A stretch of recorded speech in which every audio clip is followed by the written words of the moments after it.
Good morning. Yes, it's excited Sunday here. Yeah, a lot coming through.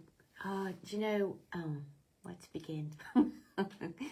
I was going to do this in one of my groups and I thought, no, I think I'll put it on my public page. Yeah, I learn a lot. It's delivery day today, so I've got 2 love courses that I'm delivering today. And I learn a lot, such a lot, being in that kind of inquiry, healing,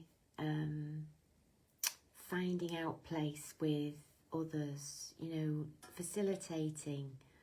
I just love facilitating people into seeing the next steps, the next adventure, the next step towards their fullness, rather than, and it's the same for me, because that's what I want to do. I want to walk towards my fullness, the whole of my life. And I was doing my little morning practice of talking to myself for 5 minutes in the mirror, and the first thing I said to myself was, it's good this morning, isn't it?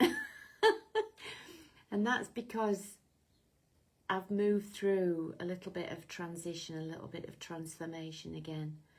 I've been in a space where I felt overwhelmed and pressured, you know, and it reminded me of when I was in my other life, the other parts of my life, when I had too much on my plate to be able to organise it. It was like I'd got a mixed up dinner rather than a separated out dinner. Funny, these images that come, aren't they? And I, you know, got to thinking about that these last few days where I've had that sense of feeling pressured, overwhelmed, and it was almost like the pressure to perform and produce. It was that kind of, and organise. And I'd started writing lists, and things had got worse as a result of doing that. So I stopped writing lists. I'm trusting that I will do what I need to do, what I want to do in my day. So being with other people who are on this inquiry journey, and working with people in a one-to-one setting as well, you know, coaching, it kind of it deepens in my own understanding of myself, you know, and what I'm seeing more and more is that everything that I have is inside of me. And historically, you know, I was looking for it outside of me. And I remember there's that little fable of some wisdom person asking God, source, whatever we call that energy that we don't really know, about where to hide something from human beings. And somebody said, oh, take it to the moon and put it on there. And somebody said, no, they'll go there and find that. Somebody else said, take it deep into the ocean. No, they'll go there. Bury it into the ground. No, they'll find it there. And somebody said, pop it inside themselves. They'll never think of looking in there for that essence of who we are. And so the more that I delve into self-love, that's where I'm seeing that I have everything inside of me. And it allows me to stop being needy of others. And I recognise, you know, I'm needing something from other people, needing their attention, their way of being. And so what I'm learning now is I can stand in my own, knowing that I've got enough and I am enough in who I am, and letting go of needing and not letting go of wanting. There's a difference in wanting and needing. And that, you know, if you're not sure, you have a play around with it. See what the difference is between wanting and needing. And especially in relation to other people, into relationships. And so over the years, I've been able to let go of neediness, of needing other people to be in a way that works for me. And that doesn't stop me wanting them to be a certain way, and asking for not for them to be a certain way, asking for what I want from them. If ever I found myself saying what I need from you, that's not so great. It's what I want from you, what I would love from you is.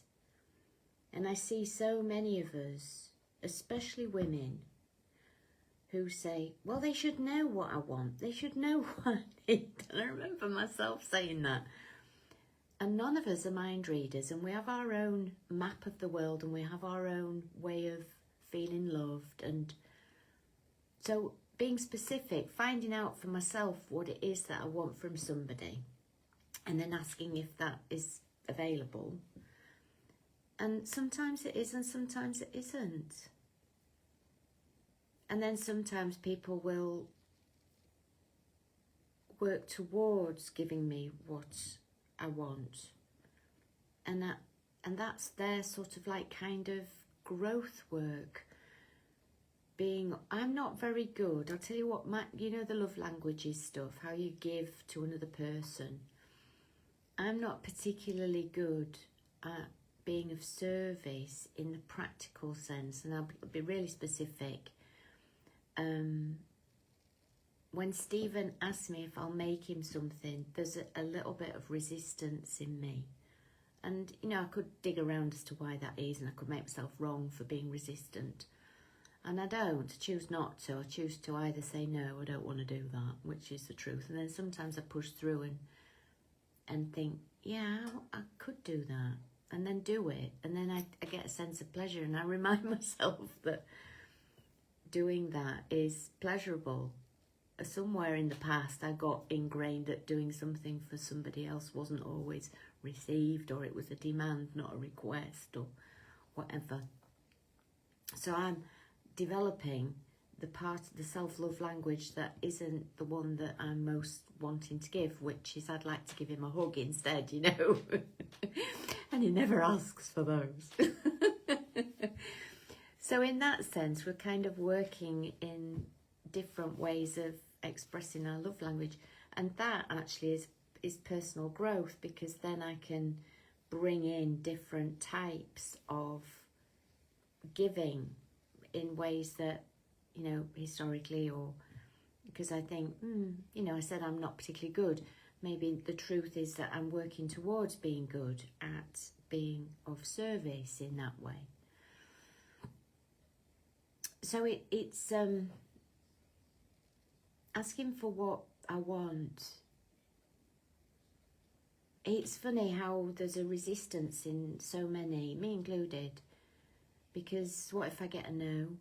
And actually when we ask for what we want in a demanding way, we're more likely to get a no, or an expectation. Demands and expectations from other people create resistance in them to giving. And it's worth remembering that. And some of us become so highly independent and say, well, I don't need or want anything from anybody. And that's a bit of denial, if you ask me, because we all want to receive from other people. And we've got our own stuff around how difficult it is to receive, how difficult it is to ask for things.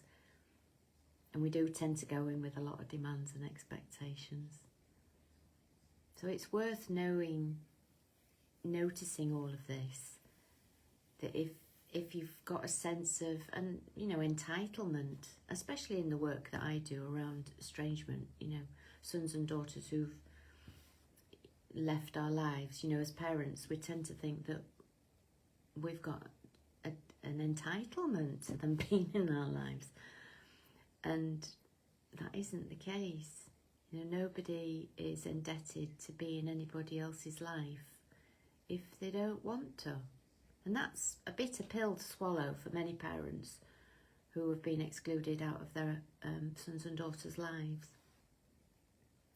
So having a look at what it is that we need or think we need or expect or feel entitled to from others is a really good starting place in exploring the gap in yourself. Where is the gap in me that is kind of grabbing at something that's outside of ourselves because we need it to fill us in some way. So looking at our own gaps around that is really useful You know, why have I got this neediness going on? Why do I have this expectation going on? You know, it's a lovely inquiry. And then how can you meet your own needs and expectations and entitlements yourself, however you choose to do that? And then that frees everybody up and yourself from this codependent type, what I need from you is, etc., etc. And we all can be solo but connected in a more healthy way. I find it fascinating, this stuff. There's other stuff that I'd like to talk about, but I'll do that another time. So for me, I think the title of this is like searching for what we want inside from the outside, and seeing if we can draw on our own inner. Hi, Ali. Draw on our own inner to give us what we're longing for. What are you longing for from another that actually puts a strain on your relationship? Okay, I'll leave it there. Lots of love. Bye for now.